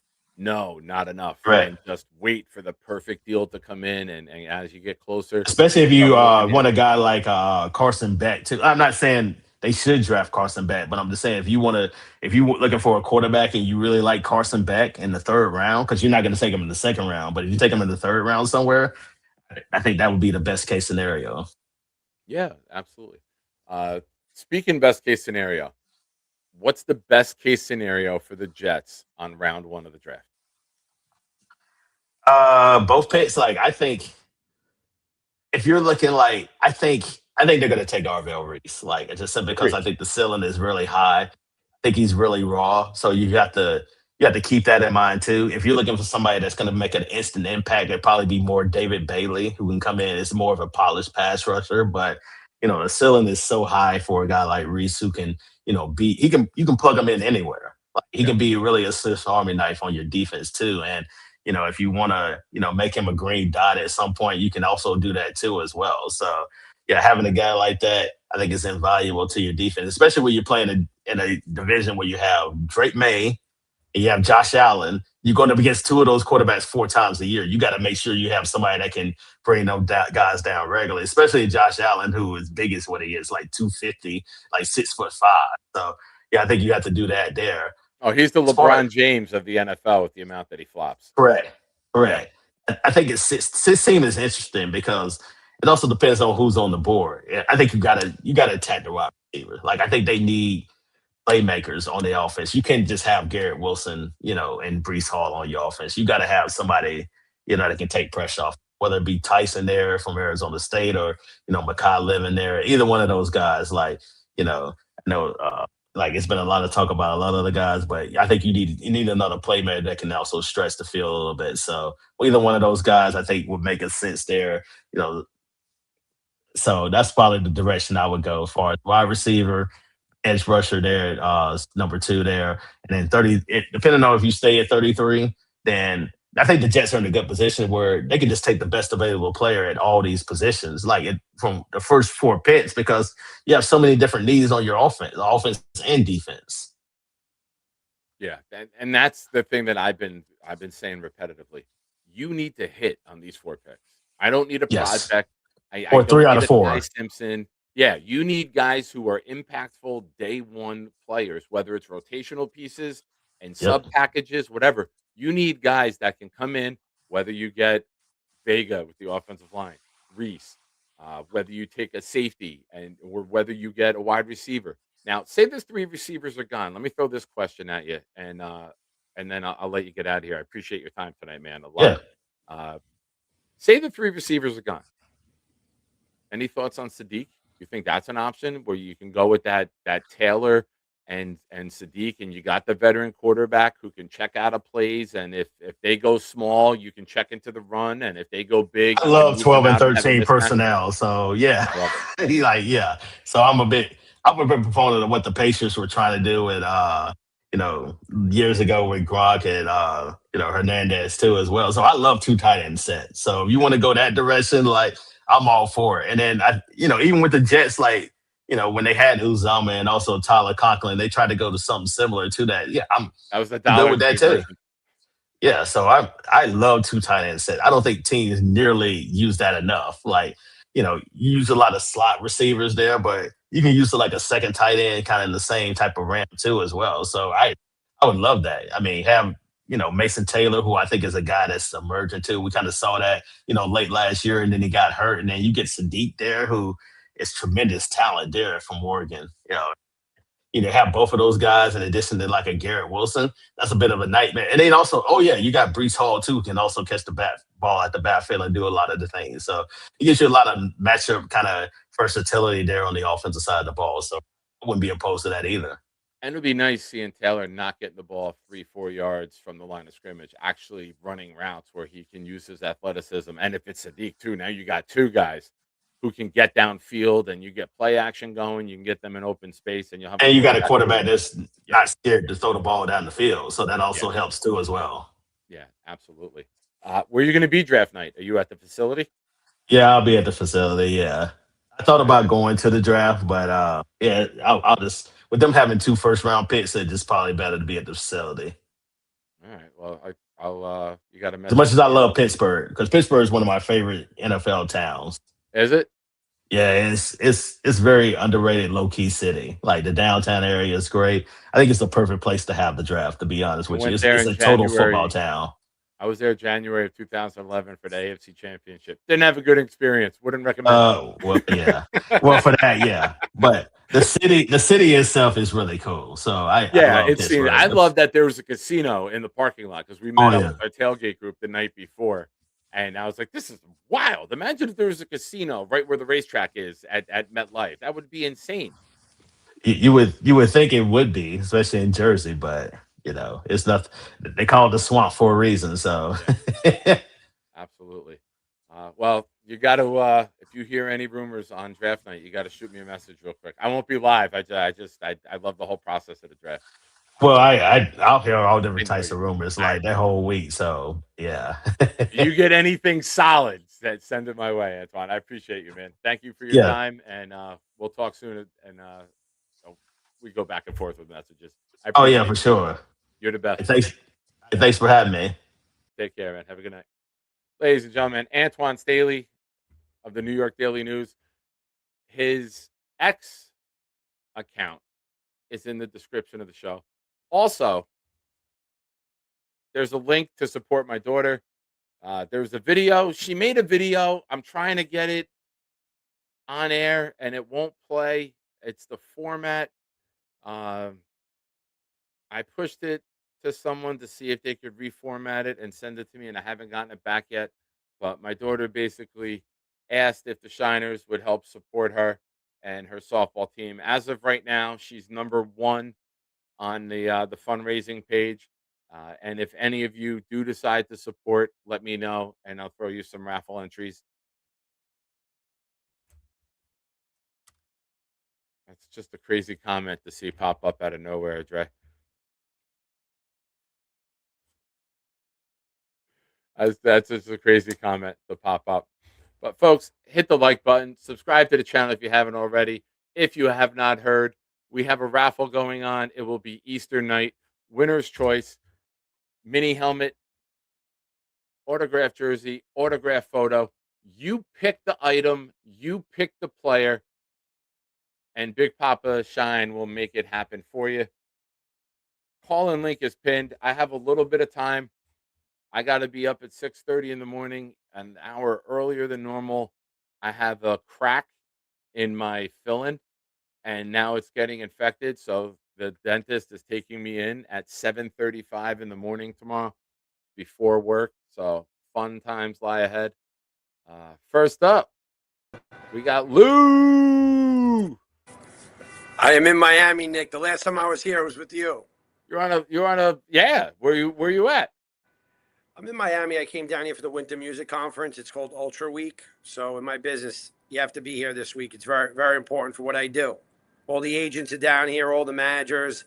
Just like trading in the NFL, there's a lot of trading in it too. Nice. So Nick, I just talked to you the other day. You were on a plane going to Vegas. yes, I was in Vegas for the bar and the bar hospitality restaurant expo. So in my business, you need to be there too. So I went from that expo to here to a different form of my business. So it's like two parts of what I do. But last time I was in Miami was with you. We're at the Nice. Dolphin game, right? So Nick, That will always go down as the Tyreek Hill game in my mind know. because that Me and Nick happened saw his right leg in front of us. snap. Right in front of us, man. That was strategic ticket placement on your part. Right in front, like literally right there. But Nick, you know what I want to talk about. So I need you to be the GM for the Jets for a second. And you guys are in the room and you interview the one and only Jeremiah Love. And you all walk out of the room and you say, holy shit. What do we do now? We want to take this guy. Now what's the next step? If they do decide to take him at 2, which I do not think is fictional, maybe not likely, but not fictional. What do I do? What do you if you took him, now what do you do in this draft? Now what are the next steps? I know no one wants to hear this right now, but I think you better get used to it because I think it's going to happen. So Nick, walk us I'm the through it. GM. Here's what I do. If I'm the Jets GM, I start sending out my little minions to tell everybody how much we love Jeremiah Love and how much we might want to take him to get somebody to trade up, maybe Tennessee. And I would manipulate the media into thinking how smitten we are with the player in order to maybe bounce back to 4, get a 2 and maybe a 3 on top of it, and sell the pick to possibly the Titans because the Titans seem to love Love. Yes. So I am somebody who likes to stockpile picks. I'm also somebody. Me too. Love now, it. if I'm the GM, I'm not taking a running back at number 2. Okay, so let's say Woody comes down. Woody says, we're taking this guy. Now you got to figure it out, Mr. GM Nick Shine. Now what do you do? How do you handle the draft, knowing that I know how strong you are on defense, and obviously a lot of that was addressed, right? We have about 8 new players on defense, specifically guys that you wanted, like guys that you wanted to fill that hole, and there's a lot of guys that sort of sound like guys that you liked. But what do you do now at 16? If you took Love at 2.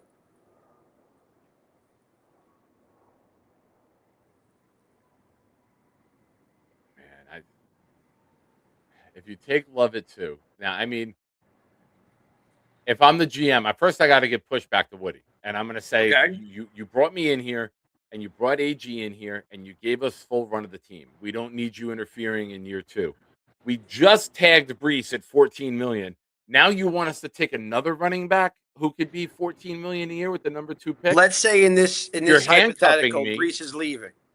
Correct. Let's now say you're they're going to handcuffing trade me Breece because in I'm this not going to draft. get the true value for Breece because people are going to undercut us because we already drafted his replacement. So now by doing this move, you're hurting us essentially, Woody. This is why Woody shouldn't get involved. But I will say this for discussion purpose, if Love were to pick at 2, at 16, I would still add to the offense. Now, if that's the route that you want to go, I would build the offense. I would then take, whether it's Lemon, whether it's Sadiq, whether it's Tyson, I would now add to the offense to make sure that this offense is bulletproof and complete for the 27 rookie. Also, as Wild Wave and I said on internet, on X today, Wild Wave said if they took Love at 2, he would shoot his computer. And then I saw the comment. I replied, I would also shoot Wild Wave's computer. So Well, that would have to happen. I'm a man of my word. No, I Wild just Wave, think I said I would shoot your computer. Read the tweet again, my friend. Well, Nick, I think they like him, and it's no denying when you sit with a guy he's a like lovable player, man. And pun intended. Lou, he's a lovable player. Yeah. And we have too many needs to prioritize the running back position, because I'm a big believer that if you have the line in place, a lot of running backs can succeed. If you have a quarterback who has a downfield passing threat and you don't have 9 guys in the box all the time just trying to take one element of your offense away, like Breece has seen for the majority of his career, I'll tell you right now, Breece Hall will have his best all-around season with the Jets, and it will not even be close, because you finally got a quarterback who will throw the ball downfield, keep the defense honest, and you'll see a Breece that hopefully I've been hoping to see.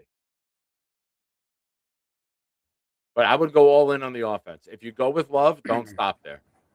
Yeah, Add because if you Lemon, really want to add help Sadiq. Gino, you just alluded to it that a running back could do better. Gino will do better if he has a strong running back. So I just think to help Gino and to help Garrett get open, this Love move could be tremendous for the Jets. And I know nobody wants to hear it, but I just think after them meeting him, it's got to change the conversation in the room. Like, shit, what do we consider this now? So it seems exciting. The draft, I think this. I'm hearing just so many different things about Ty, and this one, I think there's a lot of smoke screen out there as well, right? Right now, everyone's talking about how much we love Ty.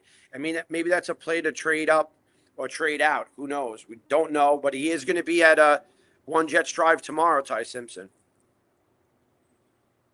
Is he going to be a Jet driver, or are they going there for the private workout? Either one. I think they said that he was coming up for a workout, but Okay. I don't know if that's either way. They're going there. They're going to see him. I'll tell you right now, my worst draft scenario is Love at 2 and Simpson at 16. That's my worst draft scenario, look. I like Ty. I wouldn't take him at 16, though. I would take that's Sadiq let the world 11. burn scenario for me. That's the Elmo torch dumpster behind him. If I was drafting, I would take Love at 2 and 16. I would take Ola Vega. That would be my draft. And I would take one of these other receivers at 33 and go for Jacob Rodriguez, Lee Hunter, one of these other monsters that are going to be sitting in the second round, hopefully. But, Nick, you have a great night. And You too, buddy. Enjoy. I wanted to spill my love out. I love that you love, my brother. I love love, without a doubt. Be safe, man. Safe travels. We'll talk soon. Later, pal. DNY for life with a super chat says, want to support your daughter, but would give money gift. You got a Zelle and I'll send money. Watching my diet. One of the options on there is, where is it? It's a popcorn donation where you don't have to get the items, and it's your purchase supports my daughter's store, but it sends popcorn to hardworking teachers across the U.S. I made 2 orders. That was the first order that I did, and then I ordered another one. But that's an option. I don't have Zelle. My Venmo, Cash App, and PayPal are scrolling on the bottom. But unfortunately, I don't have Zelle. But I do appreciate the super chat and the sentiment.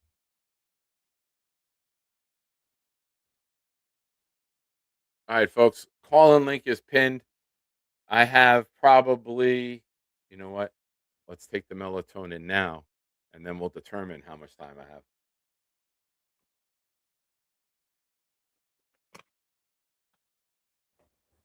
Oh, man.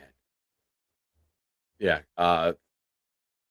It's a cracked filling. You ever get a cracked filling and then you feel the pressure every time you chew? Like it's swollen. Last night in the middle of the night, whenever I slept and put my right side of my face on the pillow, I woke up. Rough night. Very bad night. But I love the lady at the dentist office. I've been going to this dentist since I was 17 years old, so for 30 years, and she's worked there the whole time. And every time I call her, she knows who I am by my voice. And I went 6 years without going there. And she goes, "Oh, Nick Shine, where have you been?" I go, "How do you remember?" She goes, "I'll never forget this voice." Oh, what's up, girl? Why you gotta be so old? But she's like, "I can get you in today." I'm like, "I'm working today. I'm working 11 hours today." And she's like, "What time do you start?" I'm like, 8:30. She goes, "Can you be here at 7:40?" And I'm like, "I could be." I mean, there's an infection because the gums are infected, so they're not going to be able to do work. He's going to give me an antibiotic, but at least I can get that going, and then we'll see. Life of a Jet fan. I can't even see on the screen. It's puffy and swollen here. Thank you, Matt. Appreciate you. Folks, if you're watching the channel right now, subscribe, please. We're trying to get to a new level. So anybody watching who's not already subscribed, please do so. Like I said, call-in link is there. We'll take a few calls if you guys have any questions on the Jets. I hope you enjoyed the segment with Antoine. I always love when Antoine comes on the show. I believe that's his third or fourth time on the program. And I'm going to be reaching out to some other beat writers to see if we can get some more guests for you guys. And, as always, I'm trying to provide great Jets content for all of you. Antoine's a Carolina Tar Heel fan, so I had to bring that up if I had a chance, to talk to him about it. We message, we tweet, but oh, Maze, come on, bro. I saw this earlier and I ignored it. Oh, it's not adding to StreamYard. I see it in YouTube. He says, does losing a toe make losing a tooth easier? Too soon, man. Too soon. June 30th, 23, Tomageddon. Eli Betts, who is talking just nonsense right now. Garrett Wilson threw the first pitch out for the Mets. Well, congratulations. At least you got someone on the Mets who can throw. Wait, the Mets don't play today. I thought the Yankees and Giants was the only game today. I know he's thrown it out before. Yankees are up 5-0. Already scoring more than the Jets scored in most games last year. They had 5 runs in the second inning.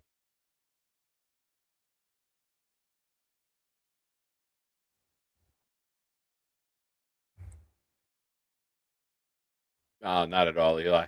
Listen, there's no such thing as being an idiot. If you want to talk shit, talk shit. There you go. And then there's the next comment. Jerome says Nick has a voice for radio, and a face to match. Jerome, what are we doing? What are we doing, man? Number one, you're wrong. Number two, words hurt. Not as much as this hurts right now, but it hurts. All right, folks. If we have no callers, then I am going to end the stream early tonight. I'll see how I feel tomorrow with the dental work to see if I can talk tomorrow night. Friday night, I will be on Jets Worldwide. It's episode 69. So, of course, I had to be the guest. So, Friday night, I'll be on with Snowball and Johnny, 7:30 Eastern. And then Saturday night, 8 p.m. Eastern, I'll be on with Ricky New York. So, hope to God that this dental work doesn't derail anything.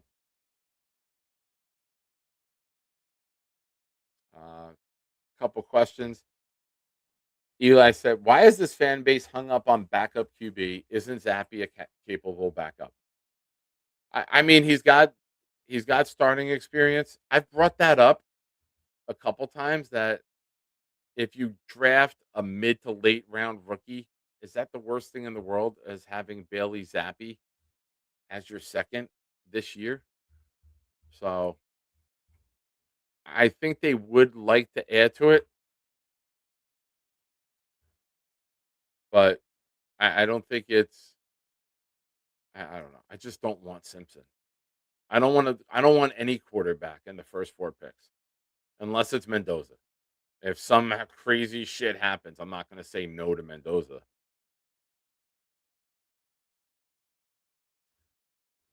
David says, Nick, Mike Payton, the Lions beat writer for AZ Sports, wrote an article this week called "The One Free Agent the Lions Might Regret Not Taking a Shot at, the Players, Jets Edge, Joseph Asai." Oh, nice. That's good. If the Jets got a player that other writers of other teams think that they missed out on, I'll take that. It's another compliment to Muji, right? That's done. Awesome. Thank you so much. Sophia is still first place on the leaderboard, And Devin, I will throw you a couple more raffle entries. But folks, my face is not as much as it's bothering Jerome, but my face is really really bothering me now. So it's time. Now let's go to What Did We Learn Today? Courtesy of Nick Shine. All right, folks, start dropping your what did we learns. Thank you, Mace. Way to win me back over after the toe joke. Way to win me back over. Thank you. Thank you, Devin. Appreciate it. So, folks, drop your what did we learns, and we'll get through that quickly. And yeah, I'm gonna take some more Advil and hope to God I could sleep.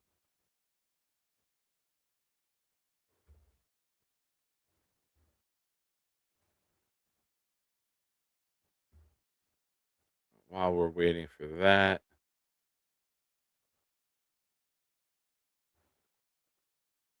I'm gonna gift a membership.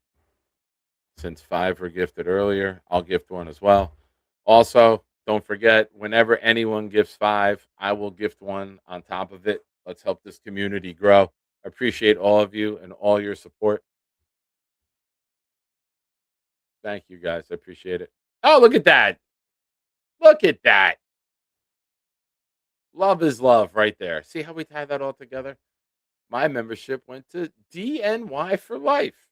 You give, you get. That's the beauty of the Nick Shine Show, ladies and gentlemen. Look at that. Oh, David D said, Nick Shine. Got to spend a little more money. David gifted 5, ladies and gentlemen. That went to SG31 Black, Sonny Miller, Jets Pain Plane, Kelly Maria, and Phil Sounds. Thank you, David. Appreciate you. Ladies and gentlemen, we have a very special moment on the Nick Shine Show here tonight. As many of you know, I'm sober for a little bit over 3 years, and it's a very big part of who I am. And one of my favorite things in this world is seeing other people receive the joy and the happiness and the gift that I have.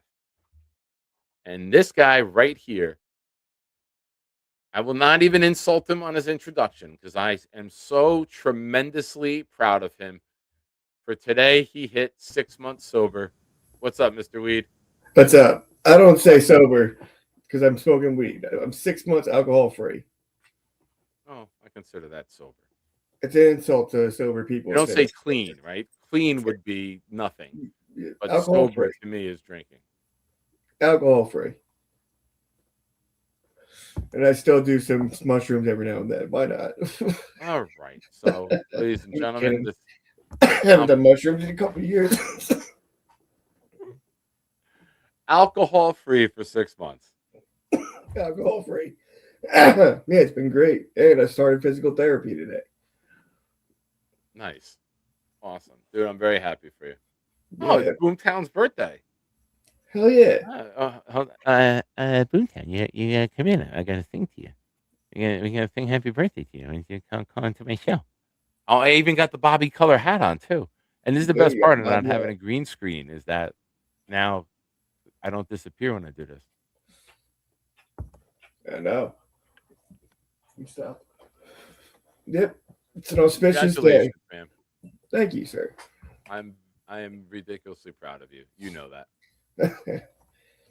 It's very difficult to get to that point to ask for help and then act on it. A lot of people will just be like, I'm good. I'm good. I did That's what I did for years. Yeah.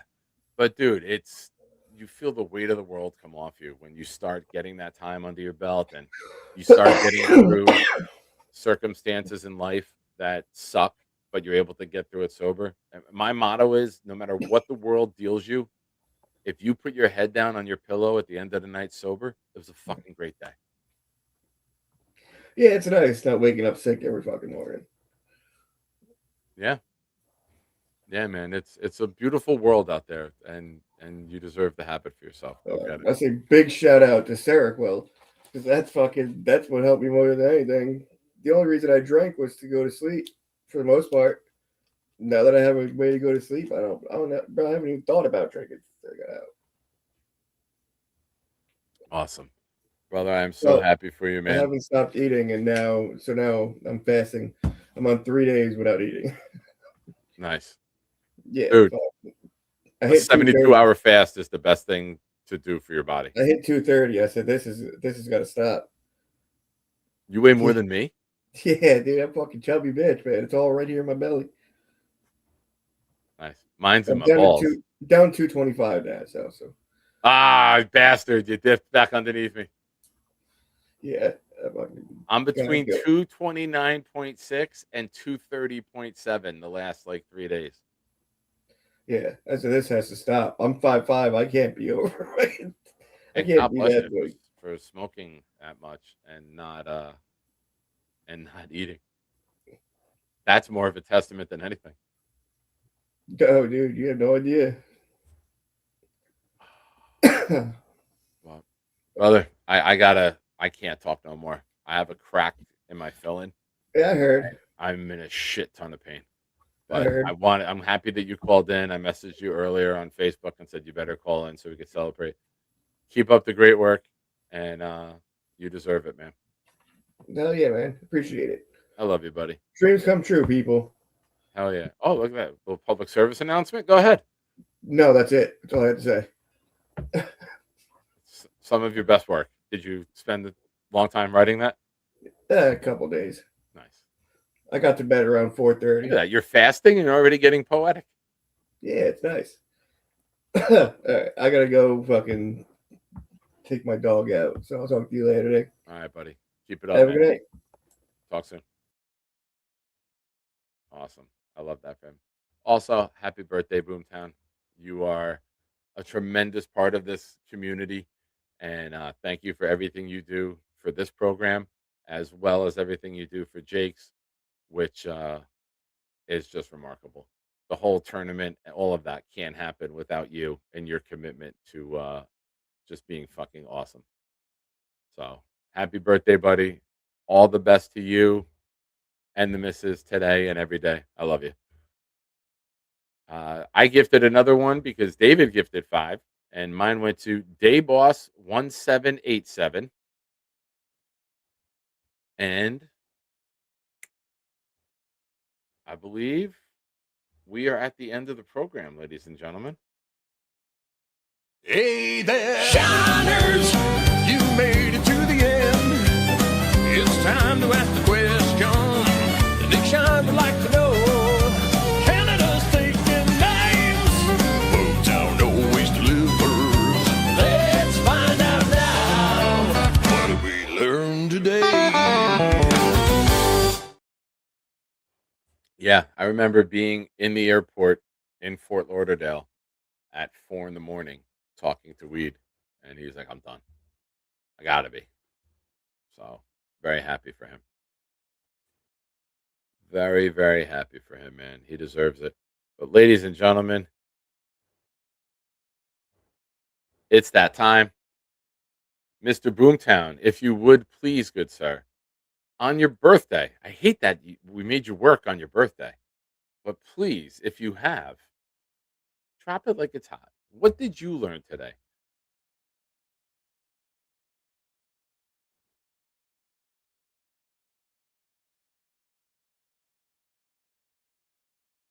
Yeah, Maze, this is the the back the back tooth on the bottom, the molar, and then the one in front of it.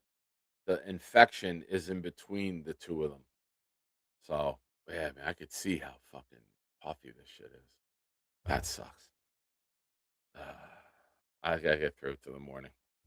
Boomtown learned a 70-hour work week deserves time off and a 2-minute early start. Tar Heels fans are slightly arrogant when it comes to coaching vacancies. Moneybags Gorman set the tone for the night. He did. He did. Bonus, Josh Allen is the LeBron James of the NFL. Lou B's fixation on love has moved from a level of obsessed to stalkerish. Nick carries his excess weight in his balls.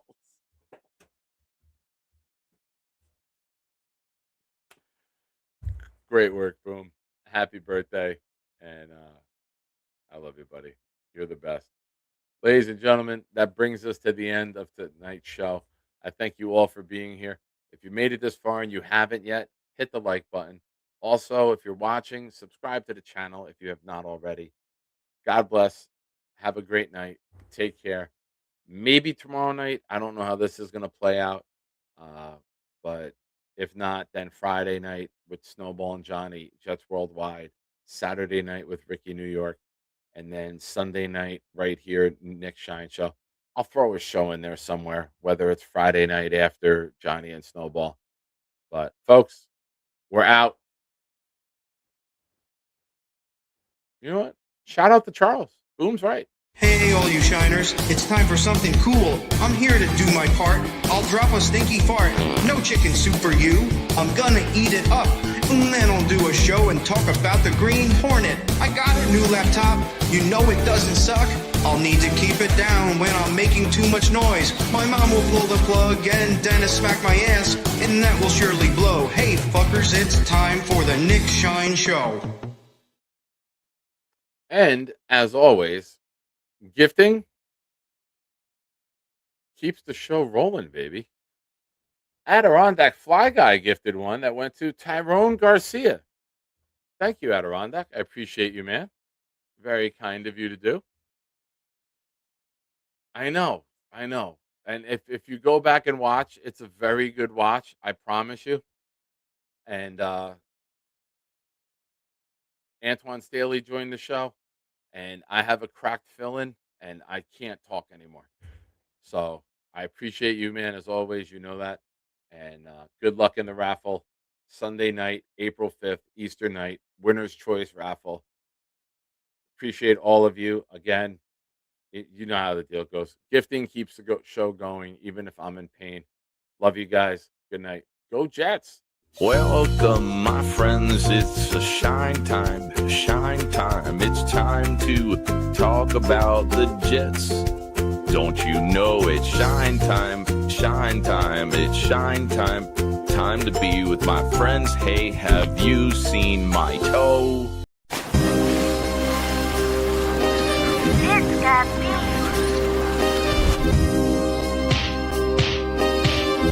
Gentry covered the bumble! Any day, any night, we all shine, bro. First class shine time, the Nick Shine Show. Anytime on YouTube, if you don't know, the Nick Shine Show, the Nick Shine Show. Dim the lights, but it's still bright as Nick time. Day or night, this is his prime as Nick Shine. Proud fan, well defined, so get in line. Toe to toe with any show, he only got 9. The best show on YouTube, bro, is easy. We talk Jets all day, please believe me. Subscribe, you just gotta click a family. We not a click in 3D. You can see a beautiful DP. We see through the fake teams and the tea leaves. So we pray for a coach and a QB and hope that we close to the top in the new league. A toast to the host with the most, Nicky. Who, me? Any day, any night, we all shine, bro. First class shine time, the Nick Shine Show. Anytime on YouTube, if you don't know, the Nick Shine Show, the Nick Shine Show. Fantastic.